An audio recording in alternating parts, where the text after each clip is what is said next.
injuries. I wanted to give you an update as I am in the recovery process. I've suffered a PCL grade 2 sprain on the borderline of a strain 3. There is still inflammation surrounding my knee, and my knee remains unstable. I'm still in good spirits as I continue with treatments on the road to recovery. I wish I could be out there with my guys more than anything, but I can't give 100% of myself to my guys and fans.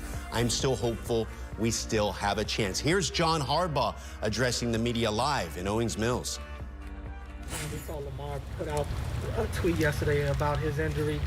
Did you know he was going to do that, or did you kind of find out when we did? No, I didn't know anything about that. I haven't paid much attention to it. John, does the team agree with the assessment of it being a grade 2, borderline grade 3? Well, you know, that's the thing. It's not something that we can comment on. You know, the nature of an injury specific is really the only person that can comment on that as a person. I mean, there's laws along those lines. We're educated by the league in terms of what we're allowed to say and what we're not allowed to say. So that's nothing I could ever begin to comment on. I got the sense that fans were thrown off by the contrast between the initial optimism around the injury and then him saying yesterday that it was a more serious injury. Was it a case where you guys realized it was a more serious injury maybe as you went along and he tried to rehab it? Or, you know, that's like, here's the thing. It's like you don't know. And that's why it's so challenging to stand here and you get asked questions about injuries all the time, and I understand it because it's important. And you don't always know. Sometimes you're hopeful it'll be quicker. I know I'm always hopeful that guys get back quicker, that it's the front end of any kind of a prediction. Sometimes it goes the other way and it's longer and you're disappointed. And that's why it's really tough to say. I mean, if I get up here and say it's going to be a certain amount of time and it doesn't turn out to be that time and everybody's like, well, you know, you're not being honest with us. It's like, no, you really don't know. That's how medicine works. You just don't know. And I sure don't know. I mean, there's a range in there somewhere. And as a coach, you just try to get your guys ready and you hope that the guys get back. Had he communicated to you that he felt his knee was unstable? I'm not going to get any conversations you have with players. I mean, that's just not something that I would do. We have conversations about things all the time, and those are conversations between me and guys, whoever they are, really. Just that's all I can say about it. John, with the way the way he described it was the borderline seems very severe. In your mind, I mean, do you think if you guys advance, do you think he'll be able to return at all for the playoffs? Well, like I just said, I can't know. I mean, I don't know. So my job and what I'm excited about and what I'm thinking about right now is Sunday. I'm thinking about this team and this practice. We had a great practice today. I'm excited about that. Can't wait to watch the tape on the practice. In all honesty, I can't wait for the meetings tomorrow morning. You know, I can't wait for tomorrow night's meetings. And I sure can't wait for the game to start. You know, I'm going to have to wait because it's not going to start until what, 8:20 on Sunday night. But 8:20 Sunday night is what I'm thinking about, and I know our guys are too because they're into it.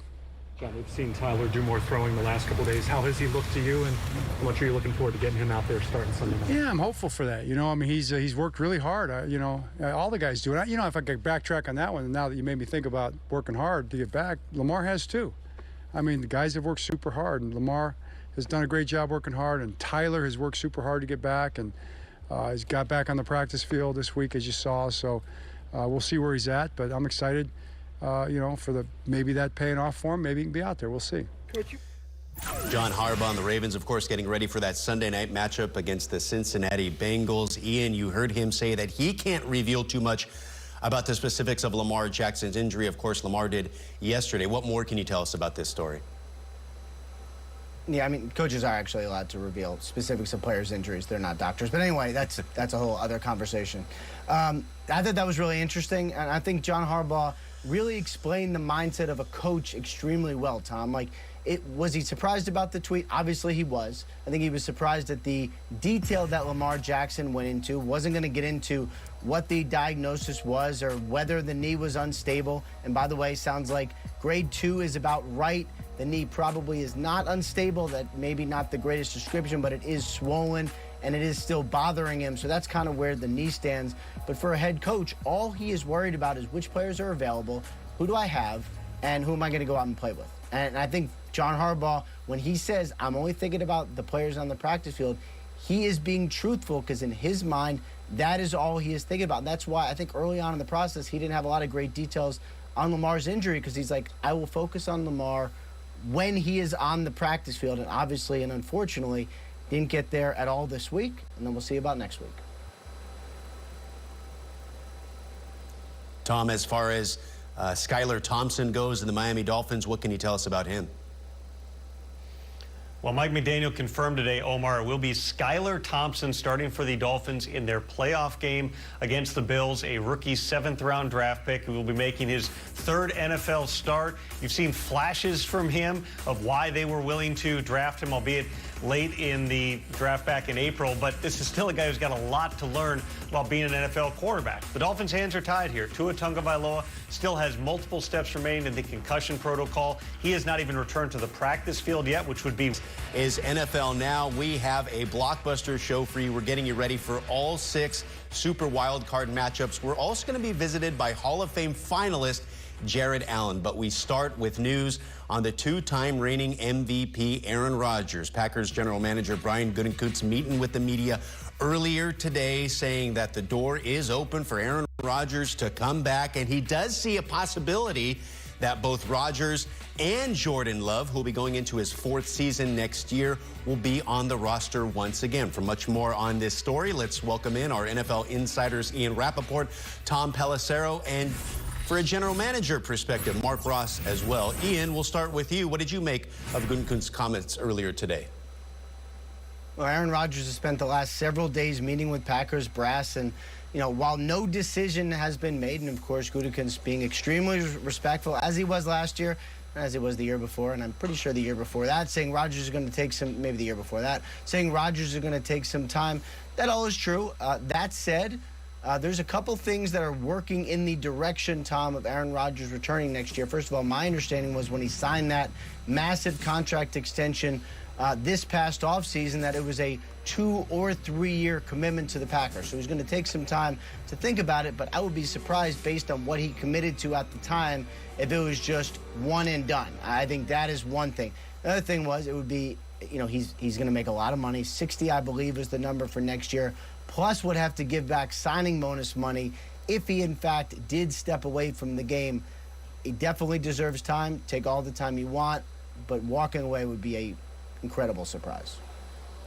And Ian, they did structure that contract in such a way that Aaron Rodgers could walk away, and it really was a year-to-year commitment. But to your point, for 2 or perhaps 3 years, the guarantees dictate that if Aaron Rodgers wants to play, he has the control here with the Green Bay Packers, all of which also leaves his backup quarterback, Jordan Love, in an interesting spot. Love will be going into his 4th year in the NFL in 2023.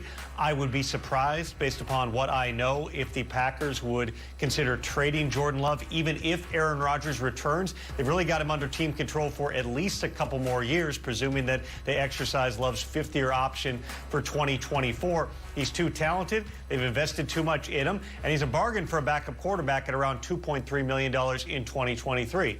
Of course, if Aaron Rodgers walks, whether it's this offseason or next offseason, the Packers use a 1st-round draft pick on Jordan Love, and they do believe, especially after what he showed in limited action this season, that they've got their quarterback moving forward here. Of course, Rodgers sat for 3 seasons behind Brett Favre, and now it's potentially setting up to be a 4th season for Jordan Love behind Aaron Rodgers. From a team-building standpoint, Mark, what did you make of Gutekunst's comments earlier today? Well, he's been saying all the right things, as Ian alluded to, every year when it comes to Aaron Rodgers' time. And basically, this is Aaron Rodgers' team. It's the Aaron Rodgers Packers. And that's a bad situation to be in. It's when you're on a great organization, it's all about the team and what's best for the team in the future. It seemed as if Green Bay set themselves up for the future when they drafted Jordan Love, when they traded up to do that. But now each year you're just going through, what can we do for Aaron Rodgers? Is he going to stay around? And the question from there, and they really have to ask is Aaron Rodgers good enough to win Super Bowls? 3 years in a row in win-or-go-home situations, he has not played well. This season, he has not played well, and I think that keeps getting brushed under the rug as soon as these games are over last week. Now we're talking about whether he's going to be back or not. It's missed that, he really did not play well in that game, and for stretches of the season, he did not play well. But you're committed to him. You've given him this money. He's not going to walk away from that money. So now you really just have to change the focus and say, what can we do with Aaron Rodgers on this roster? Are we good enough? What can we do to make this roster good enough to win a Super Bowl? And is he still that guy? And I never have seen an older quarterback come back to that MVP form. Mark, and those 3 games you mentioned all at home at Lambeau Field. So potentially Aaron Rodgers setting up to dominate offseason headlines yet again. Mark, we'll see you just a little bit later in the show. Ian, Tom, hang right there. We have some other former MVP news. Lamar Jackson tweeting this last